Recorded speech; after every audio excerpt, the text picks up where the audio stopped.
রাষ্ট্র সংস্কার আন্দোলনের নিবন্ধনের ব্যাপারে আমারও সাধ্যমতো আমি চেষ্টা করেছি। আমি আদালত পর্যন্ত গিয়েছি, আদালতে গিয়ে আমি আমার বক্তব্য উপস্থাপন করেছি তাদের পক্ষে। আমি সর্বতভাবে চেষ্টা করেছি, কিন্তু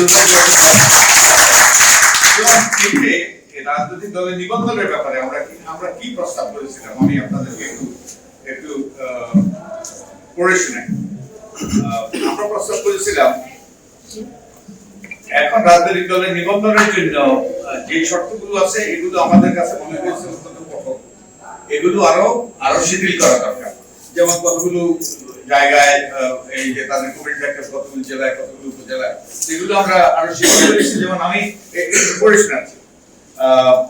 আমরা বলেছি, গণপ্রজাতন্ত্রী আদেশ 1972 ধারা 90 ক থেকে 90 জ এর সংশোধন আনতে নির্বাচন ব্যবস্থা সংস্কার কমিশনের সুপারিশগুলো নিম্নে তুলে ধরা হয়। 1 নম্বর, নতুন দল নিবন্ধনের শর্ত শিথিলের লক্ষ্যে 10% জেলা ও 5% উপজেলা থানায় অফিস এবং ন্যূনতম 5000 সদস্য থাকার বিধান করা। এটা অনেক শিথিল, যে আগে যেটা ছিল। সকল দলের সকল সদস্যদের তালিকা প্রস্তুত তা ওয়েবসাইটে প্রকাশ করা।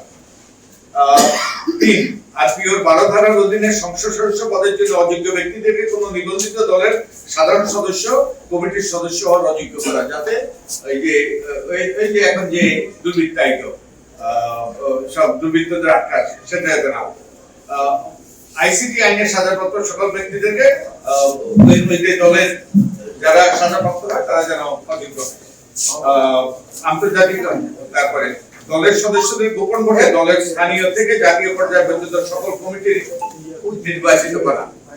তার মানে আমরা যদি দেশে গণতন্ত্র চাই, দলে গণতন্ত্র দিতে হবে।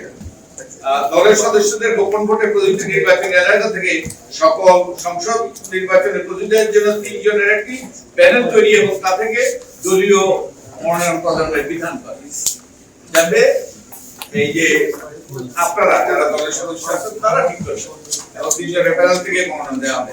এবং এটা কিন্তু এই প্রস্তাব আমরা করেছিলাম 2008 সালে এবং সেটা আরটিও তথ্যভুক্ত হয়েছে।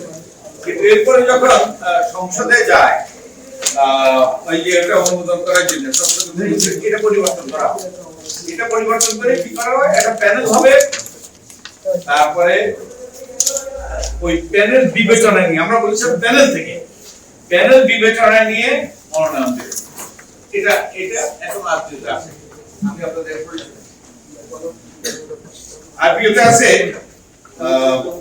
সংশ্লিষ্ট নির্বাচনী এলাকা, ওয়ার্ড, ইউনিয়ন, থানা, উপজেলা বা ক্ষেত্রমত জেলা কমিটি দলীয় সদস্যগণ কর্তৃক প্রস্তুত প্যানেল হইতে দলের কেন্দ্রীয় সংসদীয় বোর্ড কর্তৃক বিবেচনা পূর্বক প্রার্থী মনোনয়ন চূড়ান্ত করা। এটা এই যে নিবন্ধিত দলের শর্ত হিসেবে এটা করা হয়েছে। আমাদের নির্বাচন কমিশন কি আইন বিধিবিধান প্রয়োগ করছে? তারপরে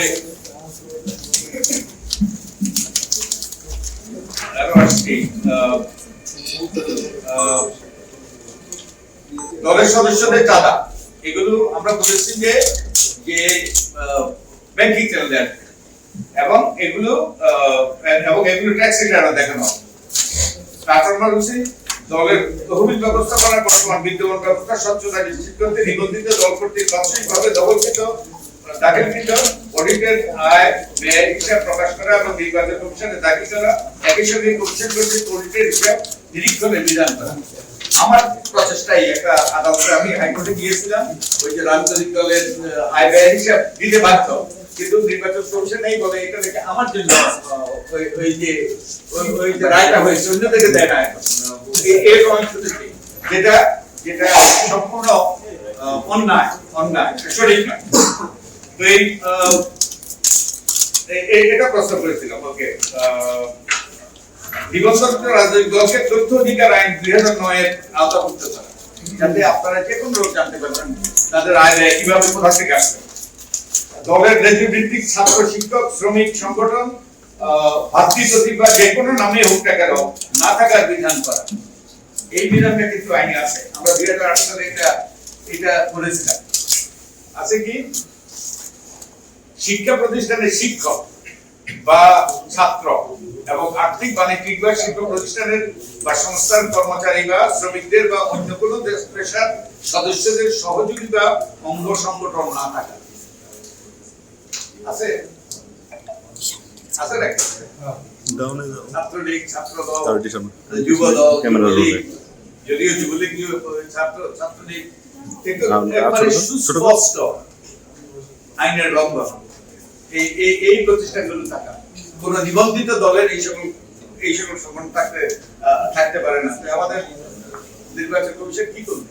আমরা সুস্পষ্ট প্রস্তাব করেছি। তারপরে আরো আছে নিবন্ধন দলের যে কোনো নামকে কোনো বিদেশি শাখা না থাকার বিধান করা, ওখানেও আছে, এটা নিষিদ্ধ।